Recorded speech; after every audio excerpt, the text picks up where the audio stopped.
Okay, so this is what the student's paper looked like whenever he turned it in, with the exception of the things that are in color, which I'm going to talk to you about. Okay, you'll notice that this is student work because there are some mistakes all throughout. And so please, whenever you go back and you are proofreading, make sure to change some of those mistakes. All right, so notice right here the narrator says, I could hear the chickens squawking at me as I entered the chicken coop. What a great opportunity right here to pause and add a critical setting and really paint a picture in your reader's mind of what that chicken coop looked like.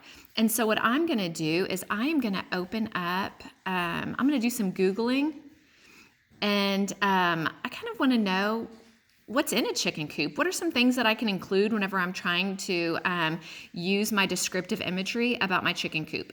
And so whenever I look through here, I notice that there are nesting boxes and roosts, and I can click on these pictures. So you may want to just pull up Google and do some investigating yourself and look at some pictures that talk about, the roost bar. Well, I could describe that. Chicken wire would be on the different sides. This way I can look, when I'm looking at the labels, I know some of that wow vocabulary that I might want to include. Okay, then I'm going to look through and I'm going to just Google some pictures of chicken coops. Okay, so it looks like some of them are wooden, different colors of paint that I can describe. Okay. Kind of want to know what the inside of the chicken coop looks like. So I'm going to type in inside of the chicken coop, and I'm going to look down, and I can describe the roosting boxes, the nesting boxes. Keep scrolling till you find some good pictures. Looks like some nesting boxes. I can describe different chickens that are wandering around. I want to describe what's on the floor.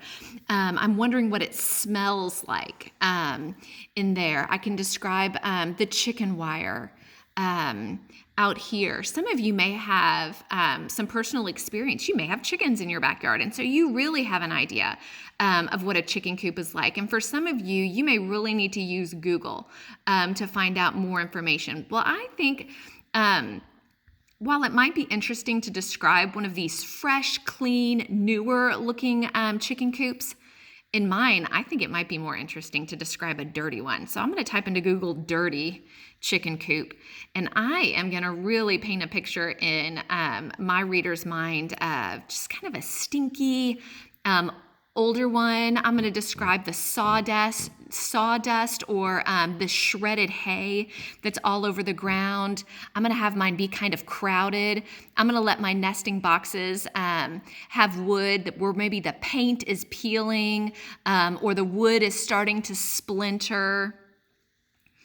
Okay. I'm going to think about describing the roosting bars.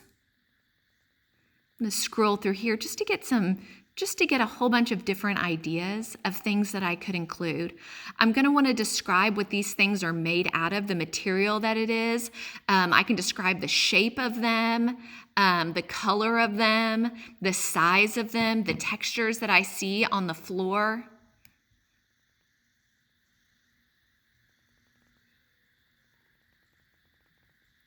And this is probably a pretty good opportunity to describe some smells too. There's probably some pretty specific and strong odors that are coming through. Notice that I'm using the word odor and maybe not the word scent. I definitely am going to choose words that probably have some negative connotation when it comes to the smell of the chicken coop.